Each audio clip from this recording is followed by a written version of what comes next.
Glamorgan edged second day after Taylor 50. A first day shortened by the weather was punctuated by another 50 from David Lloyd and a big scalp for the returning Jimmy Anderson. That left the game delicately poised at 117 for 3 heading into day 2. And play resumed in a similar fashion, Anderson with another wicket, Billy Root trapped in front for 11. But that's not all that carried over from the previous day. The weather reared its ugly head and they were forced from the field. Glamorgan did find their way to 150 when play was possible, but Luke Wood was back in the attack and bowling aggressively. Another lightning bumper from him had Carlson jumping and weaving, but he couldn't do anything but push a catch to Anderson in the slips, another danger man removed. And they were off again soon after, the rain back and lunch was taken, the score 162 for 5. Taylor and Cook were in an unenviable position, no continuity for them to cling on to in terms of conditions. Even the sight of Mahmood limping out of the attack did nothing to encourage them. Bohannon took over for his colleague and took the key wicket of Cook in what remained of the over. Douthwaite and Taylor though had enough in them to take the Glamorgan total to 200. And finally some good weather allowed an unbroken spell of play, and the visitors took advantage. Parkinson was punished and sent flying over the Emirates Old Trafford fences. Their partnership was soon worth 50, and the score was getting on for 250.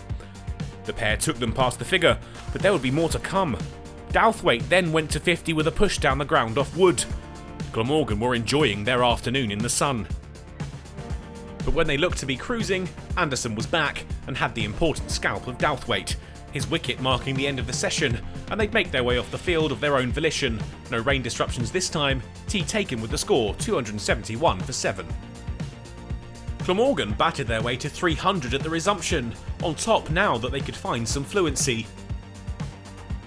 Taylor picked up his 50 after the break. His knock, a watchful one, reached off 127 balls, with just 3 boundaries helping him get there. But he'd lose his partner. Nisa's start to life in Glamorgan colours brought him just 17, before he had to walk thanks to a leading edge to Jennings off Parkinson. Luckily for Lancashire, Mahmood suffered no further effects from his earlier knock, and was reintroduced to the attack with good effect. Taylor out, LBW for 58. Van der Hoogten and Salter did what they could to inflate the total, the former's lower order hitting famous, and he duly delivered, blasting boundaries to take the score to the verge of 350. But that's where Mahmood struck again, Van der Hoogten out for 23, caught by Wood, and Glamorgan's innings producing 344.